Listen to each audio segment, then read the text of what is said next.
So much has happened in Malaysia recently.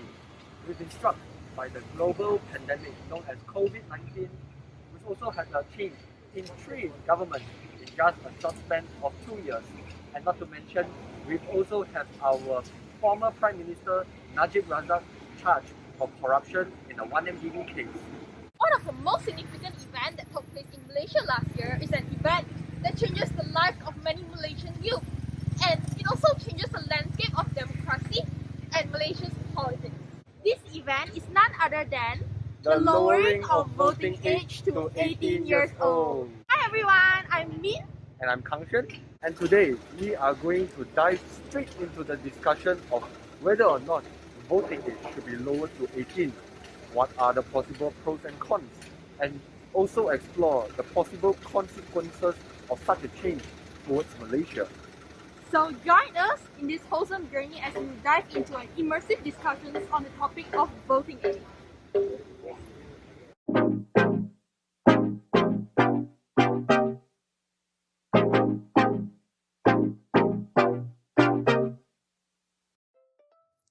Based on the Supreme Court, Westbury and Sanders' 1964 case, no right is more precious in a free country than having a choice in the election of those who make the laws under which we must live. Other rights, even the most basic, are illusory if the right to vote is undermined. This means that all Malaysians have the right to cast their votes to determine the future of Malaysia. Today, we are here in the Parliament of Malaysia, where on the 16th of July 2019, the MPs of Malaysia approved the legal amendment to lower the voting age from 21 to 18 years old. Now, this has proved to be a landmark event in Malaysia because after Malaysia gained independence on 31st of August 1957, the Federal Constitution stated that the voting age of Malaysian citizens are 21 years old until now. What is election?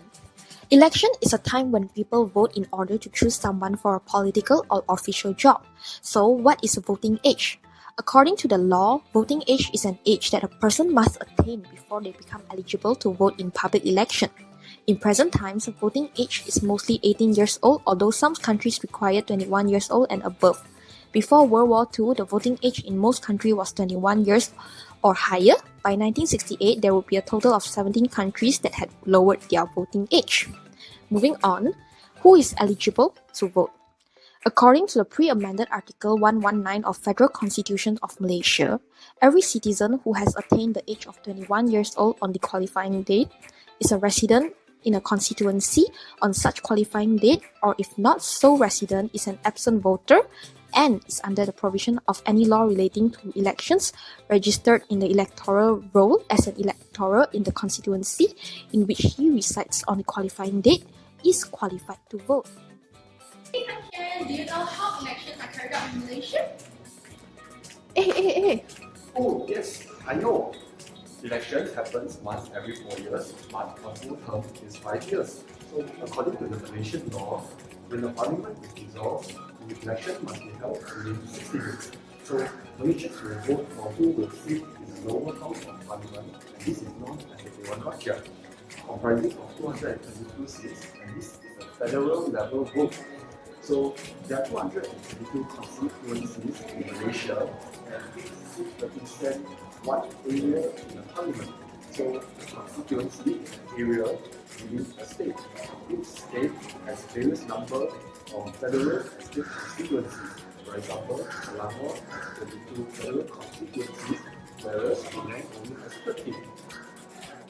Wow, amazing! Do you know that it is possible for candidates to run as both MPs and state assemblymen?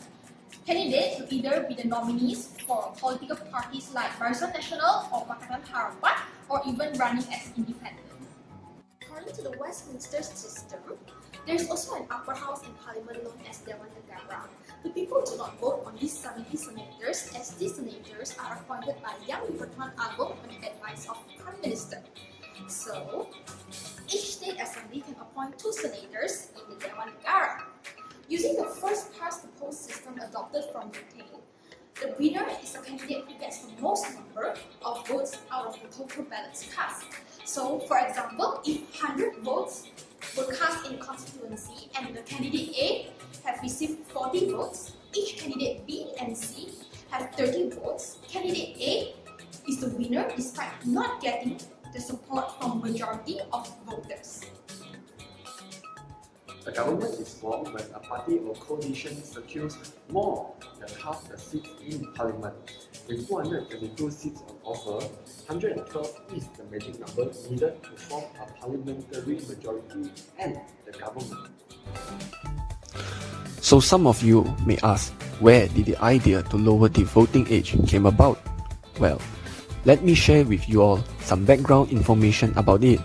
It all began back in 2016 when Kira Yusri and Tharma Pillai started off a student movement known as Undi 18 under the umbrella of the Malaysian Students Global Alliance. It began with the fundamental belief that voting age in Malaysia should be lowered to enhance the political discourse in Malaysia. This movement faced difficulties initially as they were just two kids with a crazy idea. They also faced heavy criticisms like 18 years old being too young and not mature enough to vote. However, despite the hardships, the duo continued to gather support for the movement. And in 2017, the duo started meeting with politicians under the Barisan Nasional Administration. They were rejected by every one of them except Senator Khairul Aswan, who wrote them a supporting letter to submit their idea to the TN50 Converse, which got rejected too. Subsequently, Muar MP Syed Saddiq had discovered the Undi 18 movement on social media long before he was running for the 14th general election, GE14, and was willing to collaborate with the duo in achieving the goal of lowering the voting age. After meeting many PH youth members at numerous forums and public engagement to raise awareness of the youth democratic representation, the Undi 18 eventually gained its place in PH election manifesto, but the work did not end there. GE14 elections resulted in the PH government winning and came to power. So let us share with you the process of amendment of bill. So let's go. About a year after that, the bill to amend the federal constitution to lower voting age to 18 years old was passed at the Dewan Rakyat. So this bill was passed with a total of 211 votes in the lower house of parliament on July 16, which is a Tuesday. So marking this the first bill that the parliament to receive a multi-partisan support since the Pakatan Harapan government took power in May 2018. This amendment of bill requires a 2/3 majority, or you can say you need 148 votes out of 222 seats in the parliament to amend Article 119 and Article 47 of the Federal Constitution. This amendment also included provisions for voters to be automatically registered on electoral rolls and for candidates to be eligible to stand for election from 18 years of age. In July 2019, with the support of YB Syed Saddiq Syed Abdul Rahman, who is the former Minister of Youth and Sports, they managed to advocate for a historic constitutional amendment to lower the voting age in Malaysia. It was the first time in history where a constitutional amendment received 100% of votes in the upper and lower houses of parliament. Opposition parties were unanimous in their support, with no abstentions or dissenting votes cast.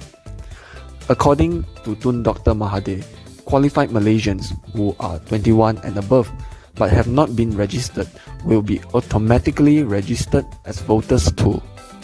The government will also increase awareness of voters to encourage them to go out and cast their votes. According to former Prime Minister Mahathir Mohamad, he stated that the government estimates that for the next 5 years, the lowering of voting age to 18 will see as many as 7.8 million new voters being added into the electoral roll by 2023, provided that automatic voter registration is concurrently implemented. So without further ado, we will now jump straight into the question on whether or not it is advantageous to lower the voting age in Malaysia. Let's go!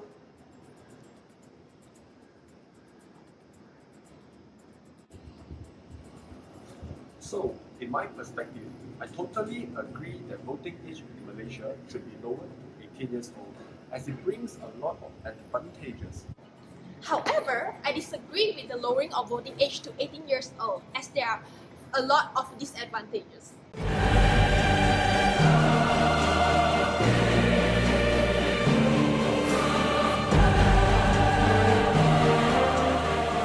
my first point, lowering the voting age will allow the voice of youth to be heard. So young people have a right to be heard and to have their interests taken seriously.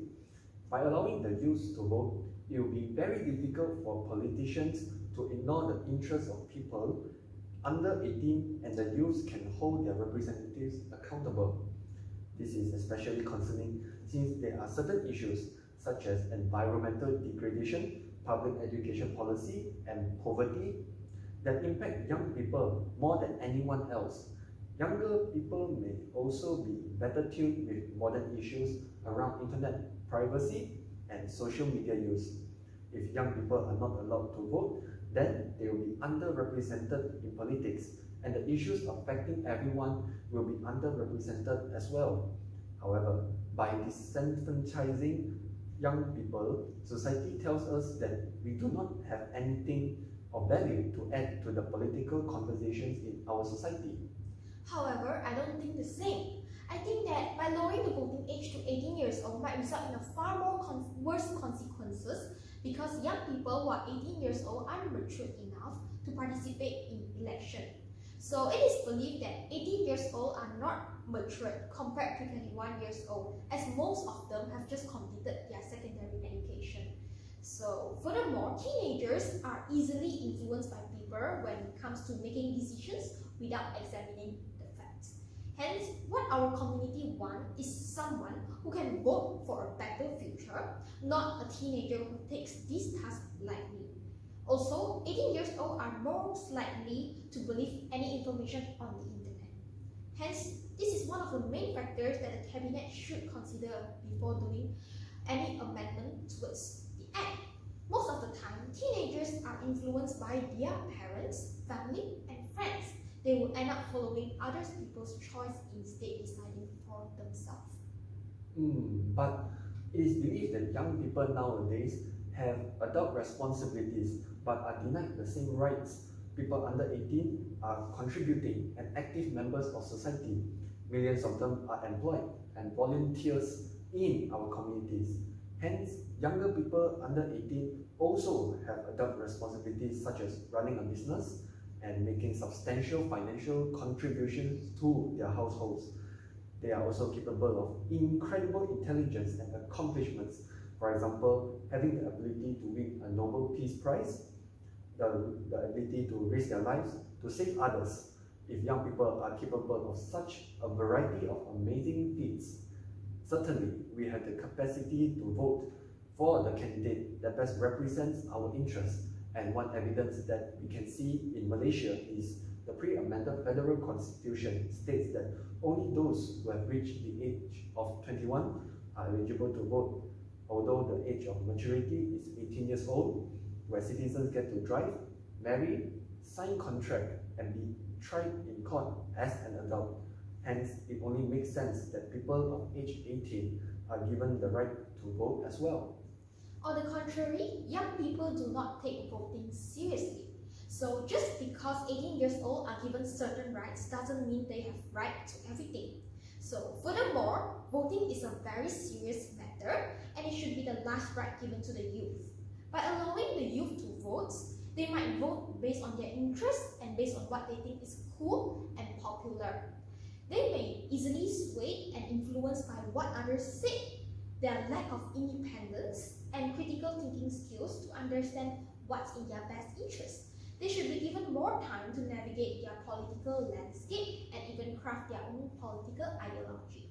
So according to the social scientists Tak Chan and Matthew Clayton, an 18 years old wouldn't be a competent voter because research in neuroscience suggests that the brain, specifically prefrontal cortex, is still undergoing a major reconstruction and development during the teenage years, and added that the prefrontal cortex is what enables us to weigh dilemmas, balance trade-offs, and in short, make reasonable decisions in politics. So most are still living in home and would be influenced by voting choice of their parents. Hence, it is believed that 18 years old demonstrate a lower interest in politics, have lesser political knowledge, and lack of experience needed to participate in an election.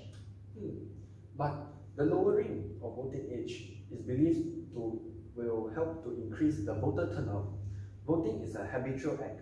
People who vote in one election are more likely to vote in the next. When the voting age has been lowered to 18, young people generally will gain interest in voting.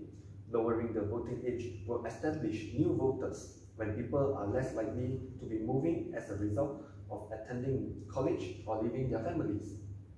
Youths tend to have stronger roots in their community, often having lived in the same area for many years, and establish connections to their school, friends, and family, and other community groups, and this gives us an awareness and appreciation of local issues. Encouraging new voters at a younger age will increase voter turnout as the population gets older. Young people who vote also influence the voter turnout of their parents. In a study of the Kids Voting Program, parents who had children participating in the program were more likely to vote in the actual election. However, to a certain extent, based on reliable statistics, the 18 to 29 age group has extremely low voter turnout numbers. This obviously suggests that people aren't ready to vote until later in life. So, according to the United States Elections Project's analysis of US Census Bureau data, just 16% of eligible voters ages 18 to 29 voted in 2014 election, compared to 30% for 30 to 44 years old, 43% for 45 to 59 years old, and 55% for age 60 and above. So over the last 30 years, voter turnout for 18 to 29 years old has never exceeded 21% in a midterm election. Furthermore, it is shown on the last National Assessment of Education Progress test of civics knowledge and skills that only 23% of students scored at or above proficient level. The below graph is a statistic of the turnout rate categorized by age group of 18 to 29, 30 to 44, 45 to 59, and lastly 60 and above. This is a survey carried out in the Census Bureau's current population. This statistic clearly shows that the age group in 18 to 29 have the lowest voter turnout compared to the other age group, which obviously indicates that the reduction of voting age is not necessary. But I believe that knowledge and experience are not the criteria for voting eligibility. There is no requirement that either group have any political knowledge at all, even if you are diagnosed with a development delay or experience a brain injury. You do not automatically lose your right to vote, and in fact, many states have passed laws that expressly ensure that everyone retain the right to vote unless it has been removed in a court of law. Furthermore, there are no wrong votes in a democratic election.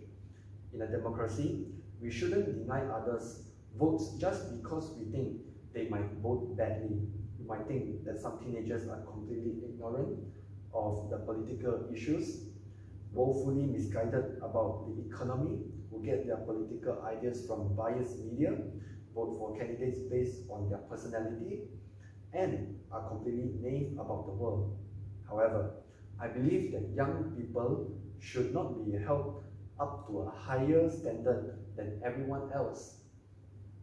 So that is all for the arguments today, and next slide would be a mind map of the advantages and disadvantages of lowering voting age to 18 years old. This mind map will summarize the discussion that was given previously.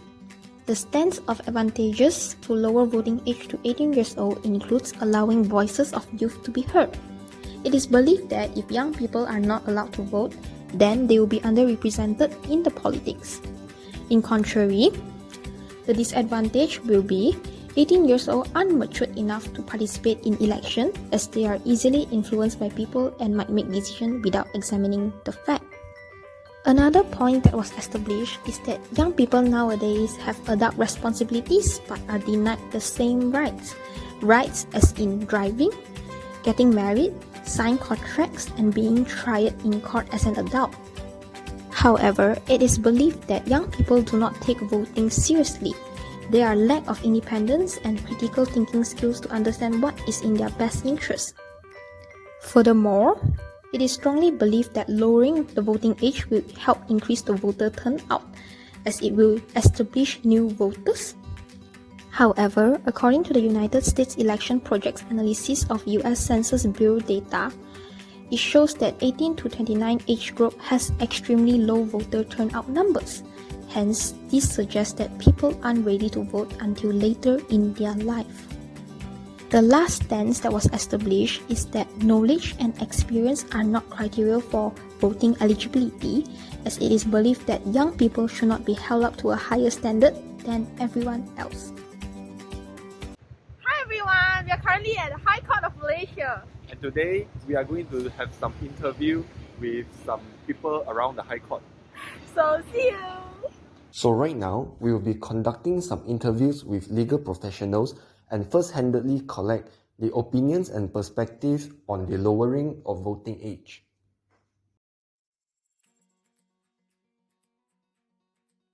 Yes, first I agree, because for me, those who have attained the majority age, 18 years old, should involve in the decision making of the country, which is the voting of the politicians.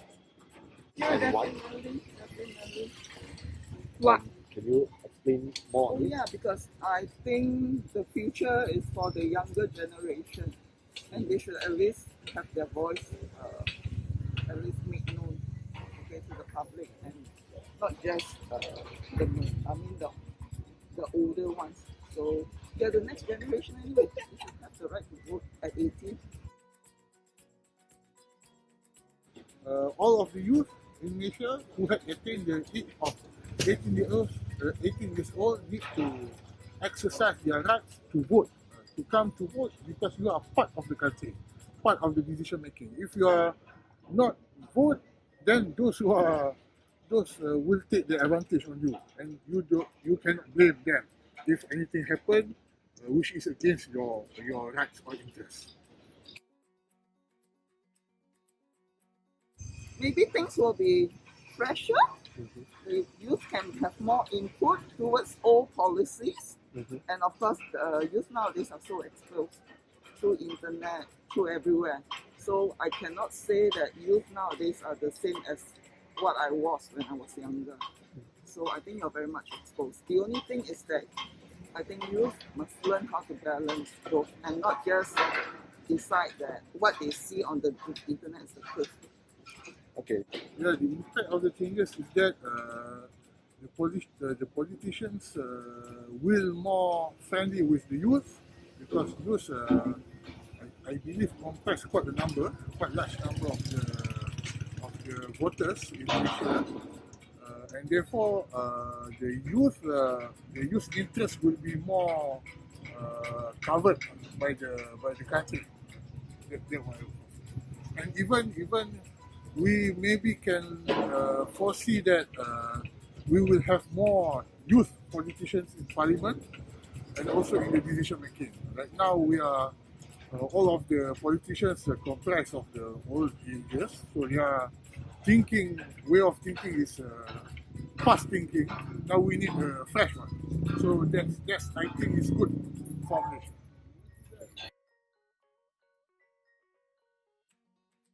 So, next question. In your opinion, Yeah. what do you think the government should do, or the additional steps which they can take to educate the youth today, to improve their mindset, to make them more mature when they cast their votes? I guess they should expose the youth to some form of political science while they are in maybe high school or in uni, to expose them to what is democracy, what is communism, every political system in the world. I mean, no one is actually bad or good. It's just a balance of all. I guess that's it. Okay, so what?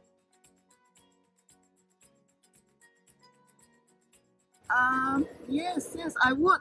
In fact, I've asked my kids to. She just turned 18, so she couldn't. And then the 20-year-old one, but he couldn't also because I think there was a delay in something. Yeah, I would encourage them to vote because the future is for them. It's not for us anyway. So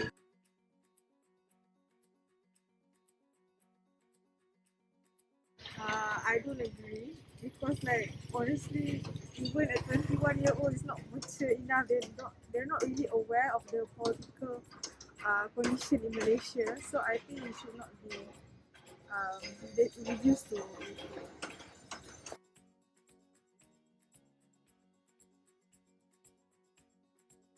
I do not agree because I do not think they have reached the age of maturity. I mean, so many 21-year-olds are not mature. What about 18 years old? Of course, there are exceptions to the general rule, but do we want to take the risk in reducing the age bracket? And then, they go according to their fancy and who's more popular and not exactly who's the right choice.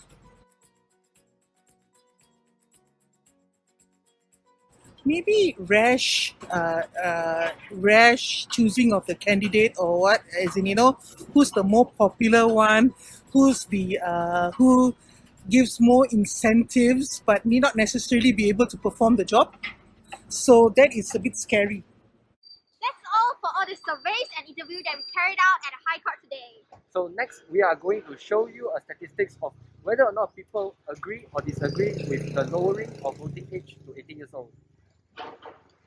From this survey, we had received 115 responses and 73% of them agreed to lower voting age to 18, whereas only 27% of them disagreed to lower voting age. Hence, it can be seen that most people agreed with the lowering of voting age based on this survey. In conclusion, we think that the advantages of lowering voting age to 18 years old greatly outweigh the disadvantages. However, government should really consider implementing policies, for example, introducing school subjects which cover areas of politics, elections, and voting, so that they can adequately prepare the students when their time of voting arrives. So that's all for our presentation today. I'm Min. I'm Kang Xuen, and hope you enjoy our video. Bye-bye.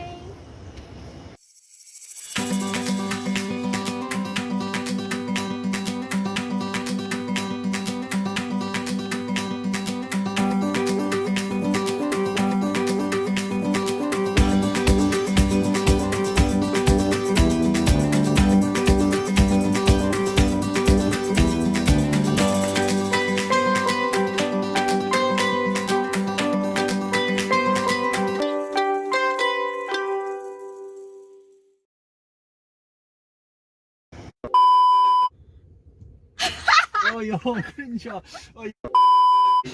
Let's go.